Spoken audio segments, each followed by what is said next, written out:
കടൽമുരിങ്ങയെ ജീവനോടെ കഴിക്കാൻ ആളുകളുടെ തിരക്കായിരുന്നു CMFRIയിൽ. ഏറെ ഔഷധമൂല്യമുള്ള സമുദ്ര ഭക്ഷ്യോൽപ്പന്നമാണ് കടൽമുരിങ്ങ അഥവാ ഒയിസ്റ്റർ.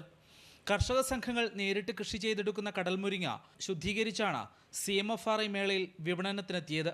ഗ്രാമങ്ങളിലാണ് മിക്ക എക്വാകൾച്ചർ ആയിട്ടുള്ള ആക്ടിവിറ്റീസ് നടക്കുന്നത്. അപ്പോൾ അവരുടെ മാർക്കറ്റ് എന്ന് പറഞ്ഞാൽ അതിന് ചുറ്റുപറ്റുമുള്ളതാണ്. അപ്പോൾ അവിടെ അധികം വില കൂട്ടി കൊടുക്കാനോ അല്ലെങ്കിൽ ആൾക്കാർ അതിന് വേണ്ട പ്രാധാന്യം കൊടുക്കില്ല. പക്ഷെ ഇങ്ങനെ വരുമ്പോഴത്തേക്കും ആൾക്കാർക്ക് അതെന്താണെന്ന് മനസ്സിലാക്കാനും അതിനൊരു ഡിമാൻഡും വരുന്നുണ്ട്. പാചകം ചെയ്യാതെ തന്നെ കഴിക്കാവുന്ന ഔഷധ ഗുണമേന്മയ്ക്ക് പേരുകേട്ട ഭക്ഷ്യവിഭവമാണ് കടൽമുരിങ്ങ. അത്യപൂർവ ധാതുലവണമായ സെലീനിയം കൊണ്ട് സമൃദ്ധമായ കടൽമുരിങ്ങ പോഷക സമ്പുഷ്ടമാണ്. മുരിങ്ങയുടെ മാർദ്ദവമേറിയ ശരീരം കട്ടിയുള്ള 2 തോടുകളിൽ പൊതിഞ്ഞിരിക്കുന്നു. താഴത്തെ തോട് പ്രതലത്തോട് പറ്റിപ്പിടിക്കുകയും മുകളിലെ തോട് തുറക്കുകയും അടയ്ക്കുകയും ചെയ്യാവുന്നതാണ്. ഇതിനുള്ളിലെ മാംസമാണ് ഭക്ഷിക്കുന്നത്.